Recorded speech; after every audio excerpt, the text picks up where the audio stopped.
what is up, friends, coffee lovers, everyone in between? I have a little update for all of you. This is actually going to be my last week in the camper. I know that might come as a shock. That's what we've been sharing, that's what we've been building, that's what you've all been following along with, and I can promise you it's for good reason. If you haven't seen, we are opening a storefront. The building itself is being completely built currently, so it is going to be a long process to get open, and our catering operations with our bars have really taken off, which I'm incredibly thankful for, but at this current point, I'm one person. My husband still has a full-time job, so we really just had to look at how thin we can spread ourselves this year, and we really feel that this camper has served us so well, and it is time for her to continue with the next coffee lover's dream. So if all goes well, the camper will be getting picked up this week. Unfortunately, it's winter in Michigan, so we were hoping to have kind of like one last hurrah open to the public to thank everybody, but it's just not the way the weather is participating. We did already have all of our equipment removed from like winterizing, so I'm just in here today kind of cleaning things out. It feels a little surreal, but I'm very at peace with the decision. Happy to answer any questions that come that way, but it's crazy. I mean, this thing did exactly what I had hoped and dreamed for, which is getting us to a point where we feel comfortable and confident in opening a storefront, helping us find what area that storefront would be possible. And yeah, at some point you just need to know kind of like what direction to take, and this is kind of how we're feeling. I will miss markets, I will miss the chaos, but as a whole, Hazel is not going anywhere, the content is not going anywhere, but it kind of bittersweet being in the camper and giving her one last good deep clean.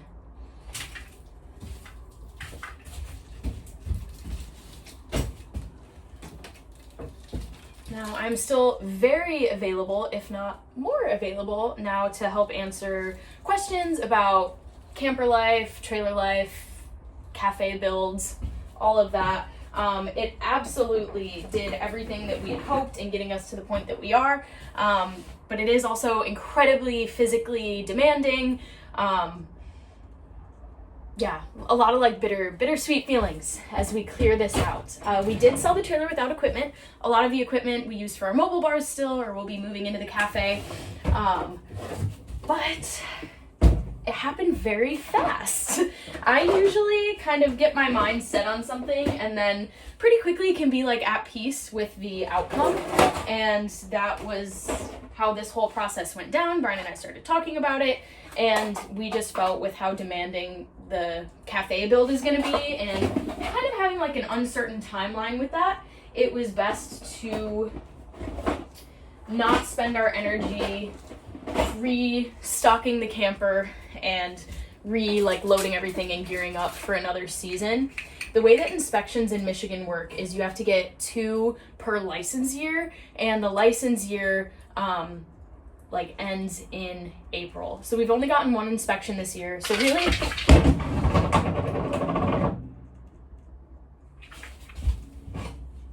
really, if we wanted to continue serving, we would have had to deal with 1 inspection to end out the year and then another inspection to start out the year. We would have had to repay all of like the licensing fees for that new year that starts in April. So it was just kind of like a timing thing. Originally, we were thinking of keeping the trailer operating at least while the storefront was opening, but just the way the calendar year timed up, this just is what made sense for us. I haven't really realized how much can fit in these tiny drawers until now. I'm like filling all of the buckets that I brought up.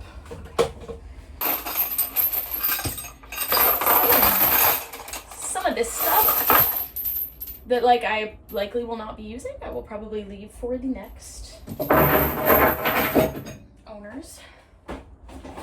I definitely think as you begin a mobile business, it's also really, really important to consider your maybe family style, what you want from your life. I by no means think that a cafe is going to be any easier, but the physical aspect of how much we had to fix on the camper and just always feeling like you had to be the one there because of the plumbing or how quickly like milk would run out of the fridge, things like that. It was a lot to keep up with, and it was great when we didn't also have a storefront to run and manage on top of that. Our best days were always market days, so that was every Sunday, and those were certainly worth it, but I will likely not be the one that is able to physically be there every single time while we have the shop. So just a lot of things like that went into consideration of how quickly do we think we can get a team together that would be able to do that? Do I feel comfortable asking people to do that and make runs as we run out of things? How busy is the cafe gonna be? And yeah, will we have a big enough team to sustain both? If you would have told me a year ago that I would be selling the trailer, I would tell you that you're crazy. I fully believed I would keep this thing forever. Like, even if we weren't running it, I was like, I will never get rid of it. That's my baby. That's my child. But I do really love the idea of it continuing on to start someone else's journey. And there's really no point in it just sitting, sadly. If I was thinking that I would be selling the trailer, I certainly would have packed things differently and a bit better.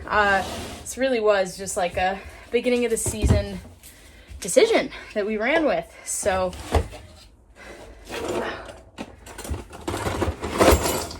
as I'm sure you could guess, opening a cafe also does require quite a bit more capital up front, significantly more capital up front. So having a little bit of cash to go towards this next stage of the business is also going to be incredibly helpful. I think it's probably more than if I would have fully staffed the trailer and had to spend like my time and energy keeping up with it. I don't know that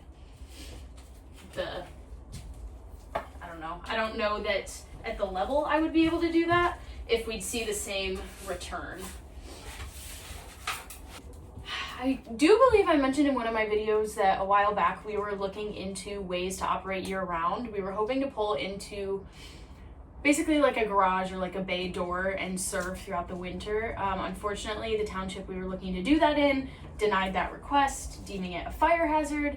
I do think if we would have been able to make that work, I would be a little more inclined to continue on with this. But a lot of my hesitation did come with the seasonality of being every 5-6 months having to unload the trailer, reload the trailer, worry about pipes freezing, never knowing how long the season was going on, and still having to do those twice-a-year inspections. Even though we only operate half the year, it just got to be a lot, like physically, mentally. So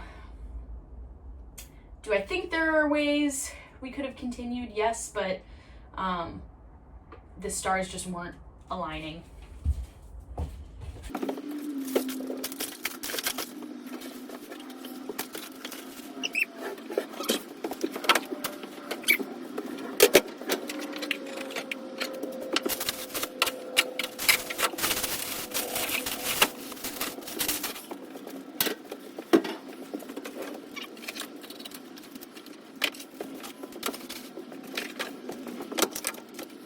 Safety, always.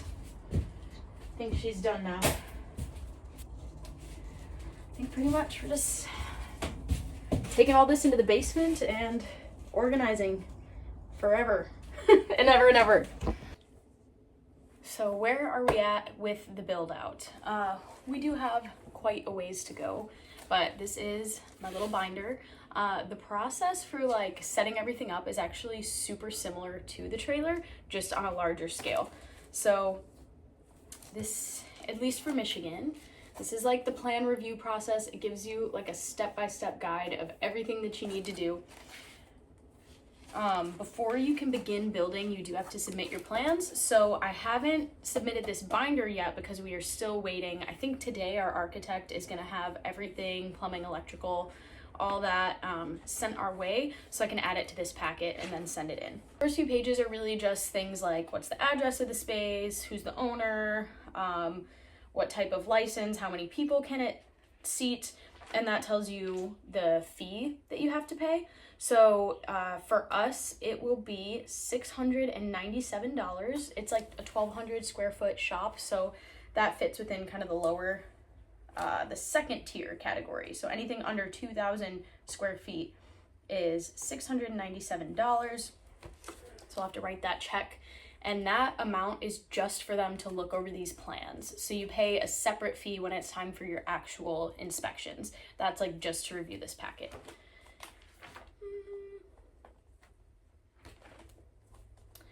All right, our next step is this plan review worksheet. It just asks what you'll be offering, what type of food will have to be warm held, cold held.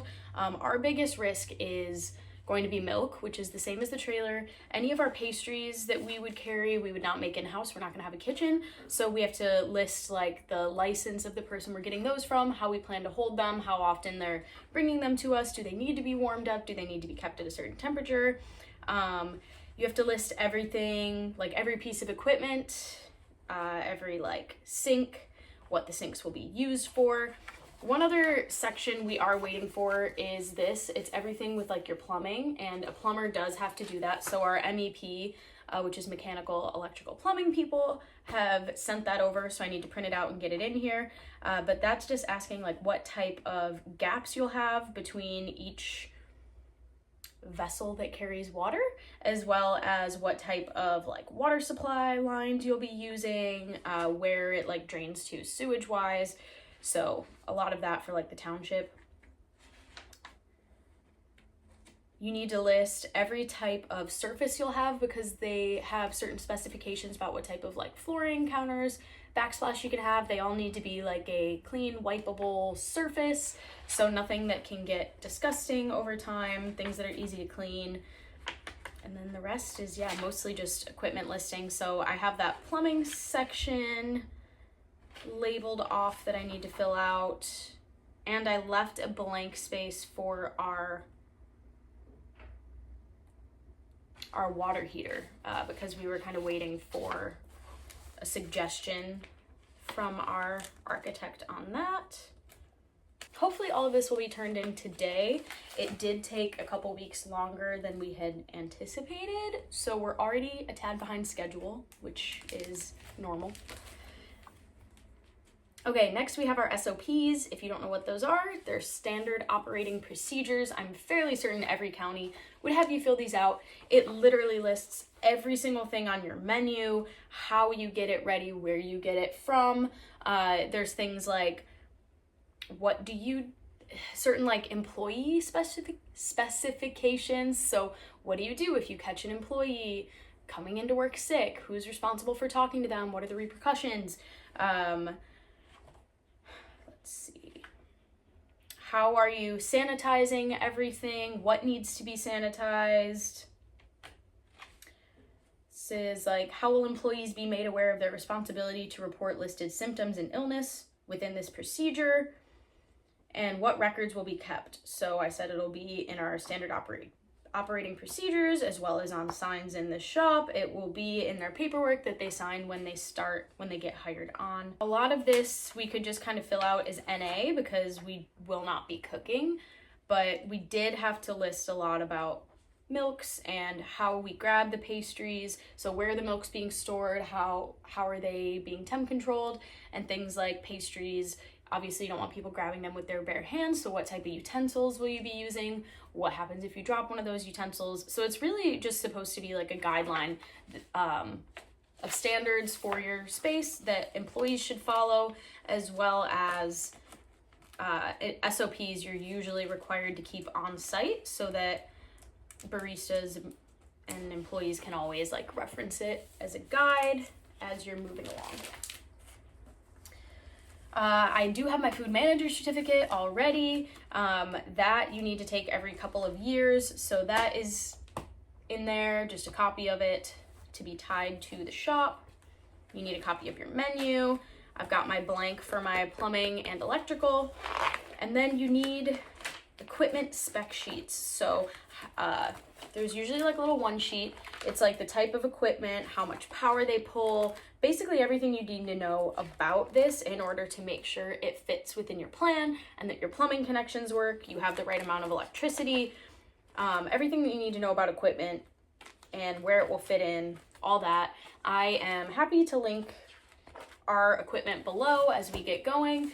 I would never link something that we don't use and enjoy ourselves. So I will keep you updated as we're deciding on final pieces of equipment. Some of it will be the same that we've used in the trailer, and there are some things that we're looking to change slightly. Our machine was a refurb and it definitely had some issues in the trailer. So we're hoping to get a new one moving into the shop so that we don't do any damage to the countertop or anything leaking, and to make it a little easier for our tech to kind of keep up with it. So we'll probably be looking to purchase that new, but we'll stay in the La Marzocco family. And our grinders we use really regularly for events, so we'll likely be getting either the same ones or slightly different. But currently we use the Amfim Scotty. I think there's another Amfim grinder that we're looking at for the shop, so I'll keep you posted there.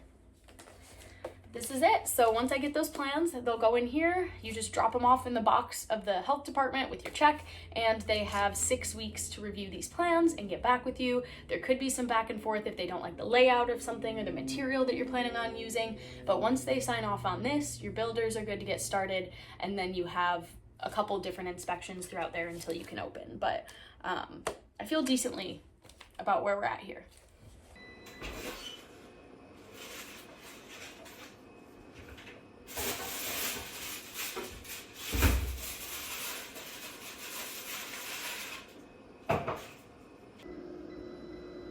The past like 2-3 hours of my life have been getting some insurance quotes from different providers. We do have like an auto insurance policy, and then like our trailer is listed on that, and then all of our mobile operations we've used this like kind of online random mobile it's like a service specifically for like mobile business operations.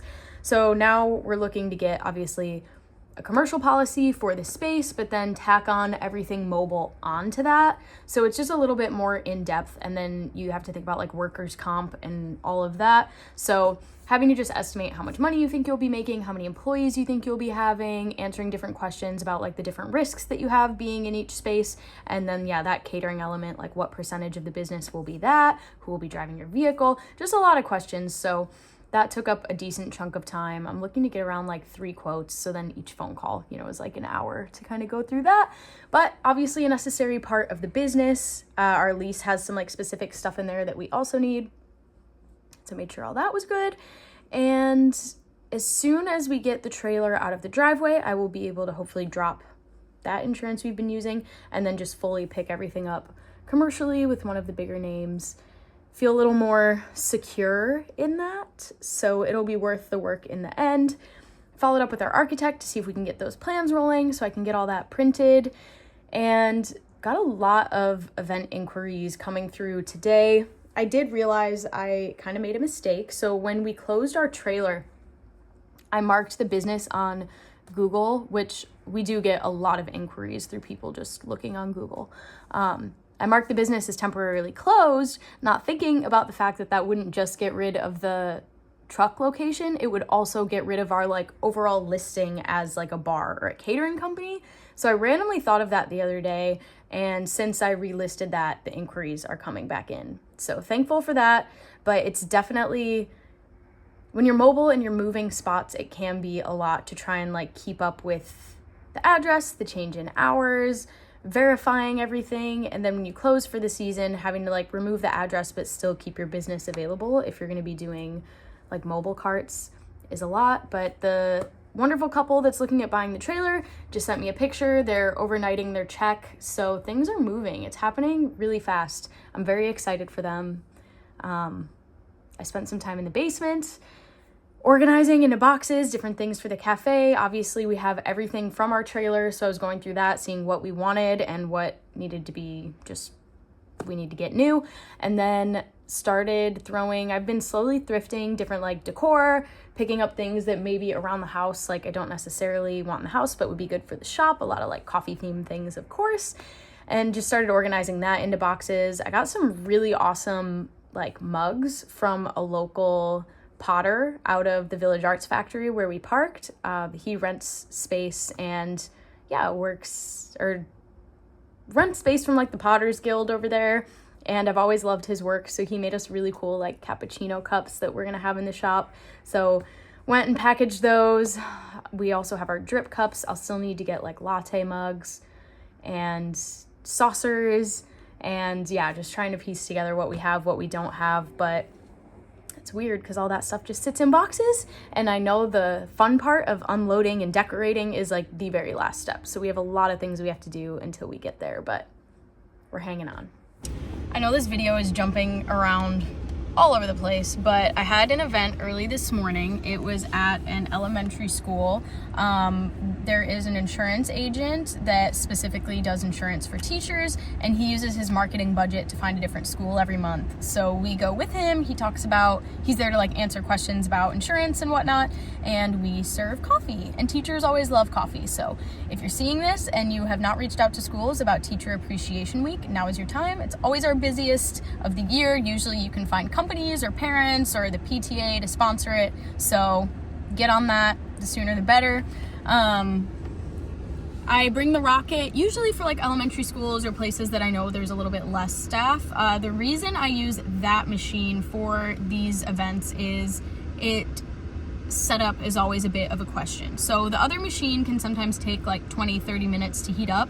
This one I can usually get going in like 10, given it doesn't quite have the horsepower. So drinks might take slightly longer, but I know if I'm having trouble getting in the school or whoever's there doesn't have the key for the room I'm supposed to be setting up in, whatever it may be, I'm able to, as long as I can get to an outlet within 10 minutes, I'm good. My unpacking was just paused by a call from one of the insurance companies to finish up the quote, and if this doesn't inspire you to get multiple quotes, I don't know what will. The difference from one company to another, both big names, same amount of coverage for both our shop and our mobile operations. The difference was like 3,000. Hold on, let me find you the exact number. $3,401 a year is the difference. Absolutely crazy.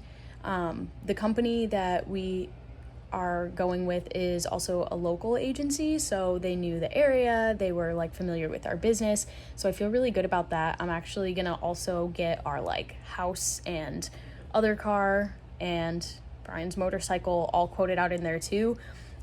It's a lot of work. Like I have spent hours on the phone going back and forth with different agents, but every penny counts, and so this is just a little reminder to get multiple quotes because that difference, I like had to clarify with her. I was like, wait, does that cover everything? Like our mobile unit and the shop? And she was like, yeah. I was like, oh, I was not expecting it to be as low as it was after our last quote. Crazy. So there was kind of a lot to this video, a lot of layers. So I'm gonna end it here while I get ready for my event today, which is a bridal shower. But we did end up dropping off our plans to the health department. So that was done. The check did clear, the trailer did get picked up. It was a very eventful week for the Hazel team, and I'm very excited to see what's next. It still feels a little surreal, but I will still be here providing as much content as I can throughout this building process and what that looks like compared to the trailer. But I did want to end on the note of I am here to answer all of your trailer questions. Still can offer insight on the mobile life. So if you have any of those questions, leave them below and I will try to address them in a mobile video, answering as much as I possibly can. But thanks for being here on this journey, and can't wait to start getting this next chapter rolling.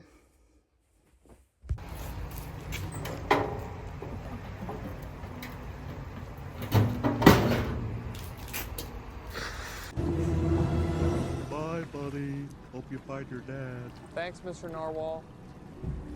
Bye.